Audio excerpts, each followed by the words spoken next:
the guy that stabbed Derek Chauvin in jail stabbed him 22 times. I mean, that's a lot. That's a lot of shanking. It's amazing he pulled through. Well, he's an ex FBI informant. He did it as a tribute to BLM. That's why he did it on Black Friday. That's what he said. Is he aware that that's not what the black means in Black Friday? It's yeah. But what a dumbass. That's what he was going for. Tucson, Arizona, down there in prison. I'm sure it's a coincidence that he's ex-FBI. Yeah. Ex-FBI, okay? Not current. Trying to murder him. I mean, again, Derek Chauvin shouldn't be in there. Nope. Shouldn't be in prison. No, and do you know the saddest part about that story was I read that his family was not notified. They did not notify his family. Well, I think I said it on your show. Hospital. It's a perfect example of they had to make an example of somebody, and Derek Chauvin was the guy. I mean, there were several other cops involved with that. I mean, George Floyd, we know now, died from a fentanyl overdose.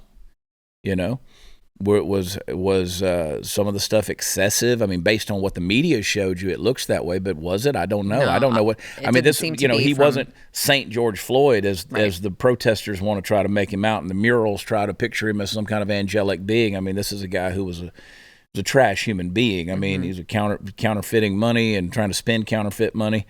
Now, would that have meant that he deserved to be killed by a cop? No, I just don't believe that's what happened. I don't think that's what happened. And I was watching a video the other day, again, of a female cop who was trying to apprehend another woman, and she just couldn't get her. I mean, the girl was, I don't know if she was demonized or just methed out or what she was, but I mean, she had some uncanny strength about her. She was like having a conversation. It's like, you know, who hurt you? Why would you be doing this to me? Who hurt you? Why are you hurting me? She's having a conversation while she's resisting arrest down on the ground, and just like, no, I'm just not letting you put me in these handcuffs. And then the fat brigade shows up. You know, all these big pudgy cops that, you know, with a kind of a median waistband of about 58, and they're all trying to do it. Well, then the guy's walking her out to the car. When they finally get her cuffed, he's walking her out, and he's got his pistols right here, and she just pulls the gun out of his deal and shoots him. No. Yeah, like in the leg or whatever. And I mean, it's like, at what point in time do you understand that cops? Well, one, you did some real stupid stuff. Just like the video of the 4 women cops in Chicago trying to apprehend the guy last week and couldn't do it. Just like a couple of weeks ago, the naked guy in Vegas who they couldn't, and he just knocks the fat guy down. The cop gets in his truck and drives off, turns the siren on. You know, driving around naked. It's so, at some point in time, you have to understand, when these altercations happen, things don't go the way you think they're going to go. You know, I mean, you got a guy like George Floyd's a pretty big dude. He's on drugs. You don't know what you're up against.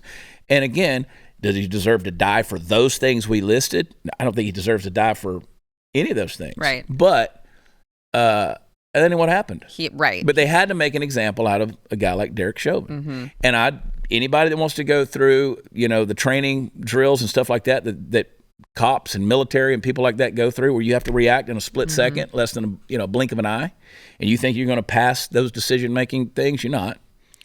Well, I mean, I read that part of the kneeling on the neck was taught to them in training, right, as a way to handle a resisting. It is, and I mean, you've seen it before. So, you've seen it numerous just times. That in itself, it's like clearly he was just supposed to be an example. Well, you're a racist for thinking so. Apparently. You know, I mean, I got told today that someone said on Facebook to me that they would rather live next to an illegal alien than a racist piece of shit like me.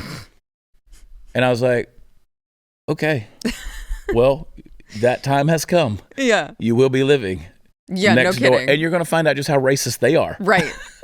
Right. Because those Hezbollah-influenced Venezuelans that are coming across, you're going to find out real quick just how much they don't like you or your lifestyle or your way of living.